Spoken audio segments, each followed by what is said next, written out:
लो sir जी, अस्सलाम वालेकुम। बारिश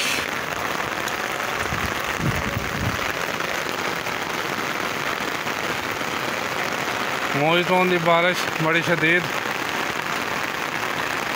यानी फिर एक दफ़ा पकौड़ियां का मौसम। माशाल्लाह बारिश बहुत तेज़।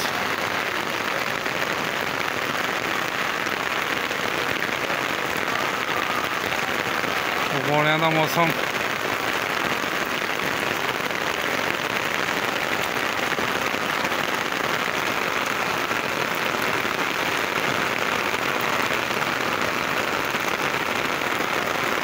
इधर भी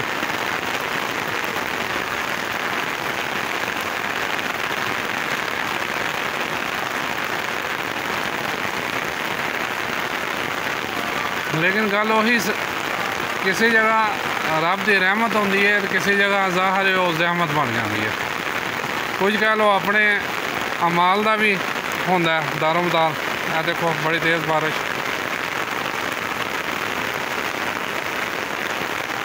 हुण जिथे सैलाब आया होया, खुदा ना खास्ता करे उत्थे बारिश हो रही है तो उन्होंने वास्ते ज़हमत बड़ी हुई है। उन्होंने अगे ही कुछ भी नहीं रहा, सारा कुछ सैलाब च रुड़ गया। तो अगे वो पानी च बैठे हुए हैं, लिहाजा वो किते भी नहीं कौन गए इस बारिश नूं कि जरा अपना वो इंजॉयमेंट की बारिश है या रब की रहमत है। तो सानू उन्होंने भी ख्याल रखना चाहिए और रब करो यही दुआ मंगनी चाहिए कि अल्लाह ताला रहमत की बारिश करे जिथे भी करे। असल गल है ये कि मुसलमान इंतहाई अपने दीन तो, यानी कह लो दीन तो कह लो बिल्कुल ही हट गए हैं। इस टाइम बिल्कुल बेराबरी का शिकार ने, यानी झूठ, बेईमानी, दगाबाजी,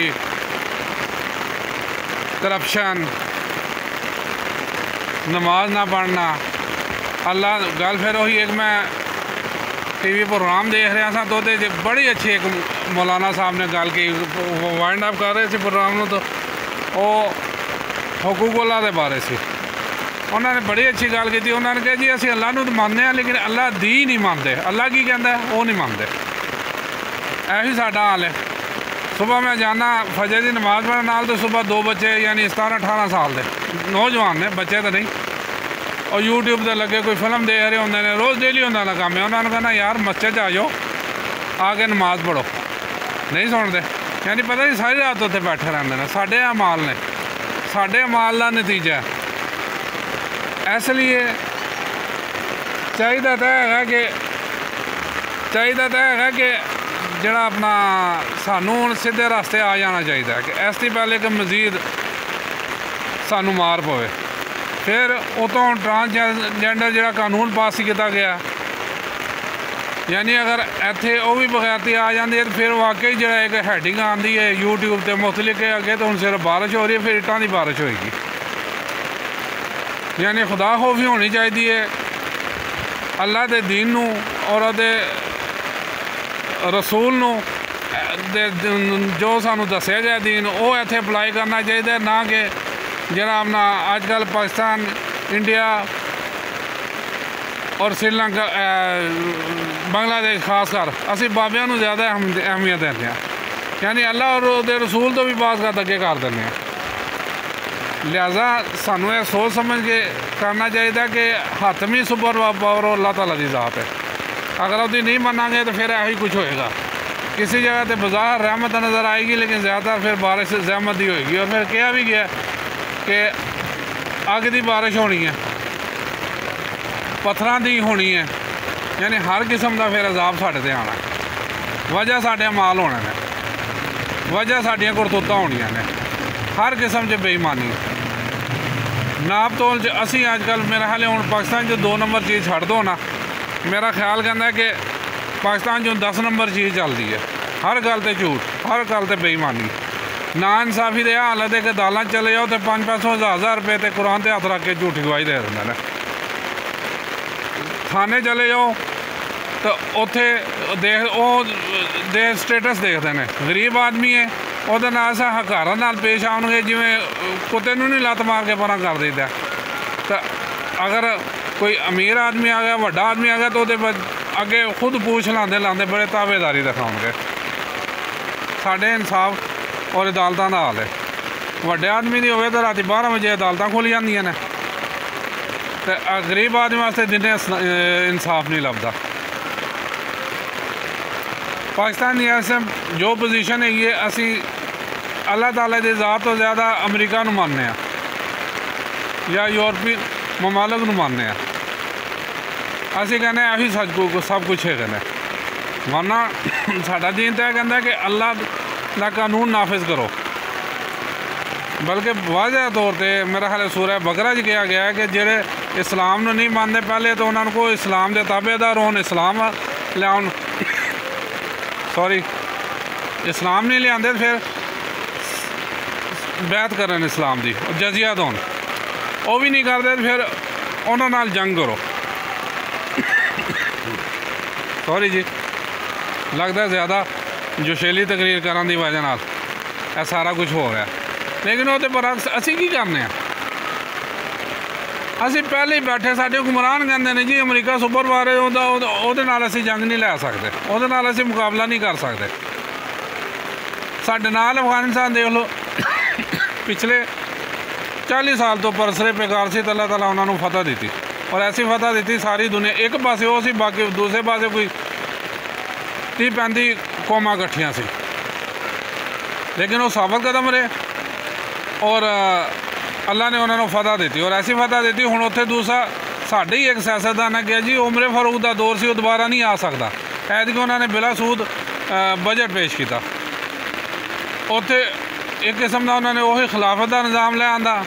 फेसबुक से तुहाडे जो भी कई ने देख होना कि एक बुढ़िया जो अपना वो सब्जी लैके जा रही थी, उधरों कमांडर आ रहा सी अफगानिस्तान का, उन्हें फड़ के सब्जी और रेहड़ी उन्होंने को फड़ी, उन्होंने पैसे दिते, उन्हें कहा अम्मा तुहाडे पुत्तरां दी हुण हुकूमत आ गई है, जा घर जाके आराम कर, यह सब्जी जी है अपने खुद खा और अपने रिश्तेदारों को खा, दोबारा बेचने वास्ते बाहर नहीं निकली, हर महीने तेन माकूल मुआवजा तुहानूं पहुँच जाएगा। इत्थे की होंदा, इत्थे गल फिर वही बेनज़ीर प्रोग्राम के तहत, एहसास प्रोग्राम के तहत या किसी होर दे तहत आवाम नाल धोखा किया जाता है।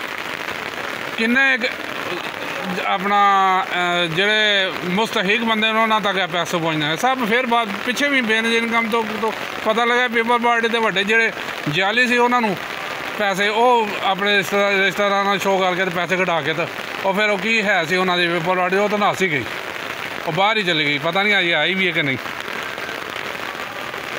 यानी साडा हाल इस टाइम है कि 100% इस टाइम मेरा एक कॉल है, शायद अगे जाके जो 91 के 92 उदों नवाज शरीफ साहब ने बिरयानी की देगा चलाई सी, तो मैं उदों गया कि मैं कहा जो बिरयानी के एक प्लेट से जी कौम वेक जाती वो तब्दीली नहीं लिया सकती। हूँ एक मैं नवा गल कर रहा, बड़े तो हजे तो लोग नहीं मानते, लेकिन इंशाल्लाह मनणगे कि मेरा वज़ीर आज़म इसलिए चोर है क्योंकि मैं चोर हाँ। इस मैं 22 करोड़ या 25 करोड़ आवाम है, और यह करप्शन या चोरी सिर्फ पैसे की नहीं होती, यह वोट की भी हो सकती है, यह गैर जिम्मेदारी की भी हो सकती है, यह मुख्तलिफ चीज़ों की चोरी हो सकती है, और असी ये मुलवस हाँ और 100% मुलवस है। कोई असी नहीं शर्माते कि असी काम करना पे गलत, तो अगर कोई आके सानू कोई सके जा कर जो मर्जी कर ला, तू जो कर सकना मेरा कर ला, मैं तो गलत काम करांगा। दूध देख लो, ਉਹਦੇ 'ਚ ਕੈਮੀਕਲ, ਚਾਹੇ ਉਹ ਲਿਫਾਫੇ ਵਾਲਾ ਹੈ ਚਾਹੇ ਖੁੱਲਾ ਦੁੱਧ ਹੈ। ਮਿਰਚਾਂ ਵਿੱਚ ਇੱਟਾਂ ਦੀ ਮਿਲਾਵਟ, ਇਸ ਤਰ੍ਹਾਂ ਹਰ ਚੀਜ਼ ਦੇਖ ਲਓ ਉਹਦੇ 'ਚ ਕੋਈ ਨਾ ਕੋਈ ਮਿਲਾਵਟ ਹੈ। ਮੈਨੂੰ ਕੱਲ੍ਹ ਇੱਕ ਦੋਸਤ ਨੇ ਦੱਸਿਆ ਜਿਹੜੀਆਂ ਕੌਮਾਂ ਨੇ ਤਰੱਕੀ ਕੀਤੀ ਉਹ ਕਿਵੇਂ ਤਰੱਕੀ ਕੀਤੀ ਹੈ। ਕਹਿੰਦਾ ਜਰਮਨੀ 'ਚ ਸਾਡਾ ਇੱਕ ਅਜ਼ੀਜ਼ ਸੀ, ਇੰਜੀਨੀਅਰ ਸੀ, ਉੱਥੇ ਇੱਕ ਦੁੱਧ ਦੇ ਪਲਾਂਟ 'ਚ ਹੋਏਗਾ ਸੀ, ਉੱਥੇ ਕਹਿੰਦੇ ਦੁੱਧ ਖਰਾਬ ਹੋ ਗਿਆ ਤਾਂ ਉਹਨੇ ਮਾਲਕ ਨੂੰ ਆਫਰ ਕਰਾਈ ਕਿ ਮੈਂ ਦੁੱਧ ਠੀਕ ਕਰ ਸਕਦਾ, ਤੇਰਾ ਇੰਨਾ ਪੈਸਾ ਜ਼ਾਇਆ ਹੋਣ ਤੋਂ ਬਚ ਜਾਏਗਾ। ਉਹ ਕਹਿੰਦਾ ਠੀਕ ਹੈ ਕਰ ਦੇ। ਉਹਨੇ ਬਾਜ਼ਾਰੋਂ ਗਿਆ ਕੈਮੀਕਲ ਲਿਆ ਕੇ ਉਸ ਦੁੱਧ 'ਚ ਪਾਇਆ, ਉਹ ਦੁੱਧ ਠੀਕ ਹੋ ਗਿਆ। ਉਹਨੇ ਲੈਬਾਰਟਰੀ 'ਚ ਚੈੱਕ ਕਰਵਾਇਆ, ਉੱਥੇ ਲੈਬਾਰਟਰੀ ਦੱਸਿਆ ਕਿ ਦੁੱਧ ਬਿਲਕੁਲ A1 ਹੈ, ਲੇਕਿਨ ਉਹਨੇ ਮਾਰਕੀਟ ਨਹੀਂ ਭੇਜਿਆ। ਦੁੱਧ ਮਾਰਕੀਟ ਭੇਜਣ ਦੇ ਬਜਾਏ ਉਹਨੇ ਉਸ ਬੰਦੇ ਨੂੰ ਪਾਸਪੋਰਟ ਦਿੱਤਾ, ਵੀਜ਼ਾ ਉਹਦਾ ਉਹ ਕੀ ਟਿਕਟ ਕਰਾਈ, ਪਾਕਿਸਤਾਨ ਭੇਜ ਦਿੱਤਾ। ਕਹਿੰਦਾ ਜਾ ਕੇ ਤੂੰ ਇਹੋ ਜਿਹੀ ਕਰਪਸ਼ਨ ਉੱਥੇ ਹੀ ਕਰ, ਮੈਂ ਆਪਣੀ ਕੌਮ ਨਾਲ ਗੱਦਾਰੀ ਨਹੀਂ ਕਰ ਸਕਦਾ। ਇਹ ਹੁੰਦੀਆਂ ਨੇ ਖੁਦਦਾਰ ਕੌਮਾਂ। ਜਾਪਾਨ ਦੀ ਮੈਂ ਅੱਗੇ ਮਿਸਾਲ ਦਿੱਤੀ ਸੀ ਕਿ ਉੱਥੇ ਇੱਕ ਔਰਤ ਨੇ ਫ੍ਰੀ ਆਫ ਕਾਸਟ, ਯਾਨੀ ਬਸ ਜਿਹੜੇ ਮਾਰਕੀਟ ਤੋਂ ਜਿੰਨੀ ਚੀਜ਼ਾਂ ਲਿਆਂਦੀਆਂ ਸੀ ਉਹ ਲਿਆ ਕੇ ਤਾਂ ਅੱਗੇ ਮਾਰਕੀਟ ਵੇਚਦੀ ਸੀ। ਉੱਥੇ ਜਦੋਂ ਉੱਥੇ ਜ਼ਿਆਦਾ ਆਉਂਦੇ ਨੇ ਸੁਨਾਮੀ ਆਇਆ ਕਿ ਜ਼ਿਆਦਾ ਆਤਿਸ਼ਫਸ਼ਾਂ ਵੀ ਫਟਦੇ ਨੇ ਕਿ ਇਸ ਟਾਈਮ ਮੇਰੀ ਕੌਮ ਮੁਸੀਬਤ 'ਚ ਤੇ ਮੈਂ ਇਹ ਅੱਜ ਕੱਲ੍ਹ ਬਰਾਹਣ ਨਾਲ ਲਿਆ ਤਾਂ ਮੈਂ ਮਰ ਨਹੀਂ ਜਾਵਾਂਗੀ। ਇਹੋ ਜਿਹੀਆਂ ਕੌਮਾਂ ਤਰੱਕੀ ਕਰਦੀਆਂ ਨੇ। ਤਾਂ ਅਸੀਂ ਕੀ ਕਰਦੇ ਹਾਂ? ਅਸੀਂ ਇਹ ਹੁਣ ਸਲਾਬ ਜੀ 4000 ਦਾ ਕੰਬਲ 20000 ਦਾ 4000 ਦਾ ਟੈਂਟ 20000 ਦਾ ਵੇਚਣਾ ਸ਼ੁਰੂ ਕਰ ਦਿੱਤਾ। ਕੰਬਲ ਜਿਹੜੇ 2000 ਦੇ ਉਹ 10000 ਦੇ ਕਰ ਦਿੱਤੀਆਂ। ਸਬਜ਼ੀਆਂ ਦੇਖ ਲਓ ਜਿਹੜੀਆਂ 20-20, 25-25, 30-30 ਰੁਪਏ ਕਿਲੋ ਸੀ ਉਹ 200-200 ਕਿਲੋ ਵਿਕੀਆਂ, 400-400 ਕਿਲੋ ਵਿਕੀਆਂ। ਪਿਆਜ਼ ਲਾ ਲਓ, ਟਮਾਟਰ ਲਾ ਲਓ, ਆਲੂ ਲਾ ਲਓ। ਯਾਨੀ ਅਸੀਂ ਆਪਣੀਆਂ ਹਰਕਤਾਂ ਤੋਂ ਬਾਅਦ ਨਹੀਂ ਆਏ, ਅਸੀਂ ਫਾਇਦਾ ਚੁੱਕਦੇ ਹਾਂ ਲੋਕਾਂ ਦਾ, ਬਜਾਏ ਮੁਸੀਬਤ 'ਚ ਮਦਦ ਕਰੀਏ। ਇਹਦੇ ਮੁਗਲਪੁਰ ਇੱਕ ਅਮਰੀਕਾ ਪਲਟ ਪਾਕਿਸਤਾਨੀ ਆਇਆ, ਉਹ ਖੜਾ ਜੀ 8 ਨੋਟਾਂ ਦੀ ਦੱਥੀ ਫੜੀ ਹੋਈ, ਅਤੇ ਜਿਹੜਾ ਕੋਈ ਆਵੇ ਉਹ ਮੋਟਰਸਾਈਕਲ ਪੈਟਰੋਲ ਪੰਪ ਉਹਨੂੰ ਟੈਂਕੀ ਭਰਵਾ ਕੇ ਦੇ ਜੀ। ਇਹ ਗਰੀਬ ਲੋਕ ਨੇ। ਉਹ ਬਗੈਰਤ ਦੇ ਬੱਚਾ ਤੂੰ ਉੱਧਰ ਜਾ ਜਿੱਥੇ ਵਾਕਈ ਗਰੀਬ ਇਸ ਟਾਈਮ ਜਿਹੜਾ ਸਲਾਬ 'ਚ ਡੁੱਬ ਰਹੇ ਨੇ, ਮਰ ਰਹੇ ਨੇ, ਜਿਨ੍ਹਾਂ ਕੋਲ ਖਾਣ ਪੀਣ ਵਾਸਤੇ ਕੁਝ ਨਹੀਂ ਹੈਗਾ, ਪੈਸੇ ਤੂੰ ਉੱਥੇ ਲਾ। ਕੀ ਸੀ ਇਸ਼ਤਿਹਾਰੀ?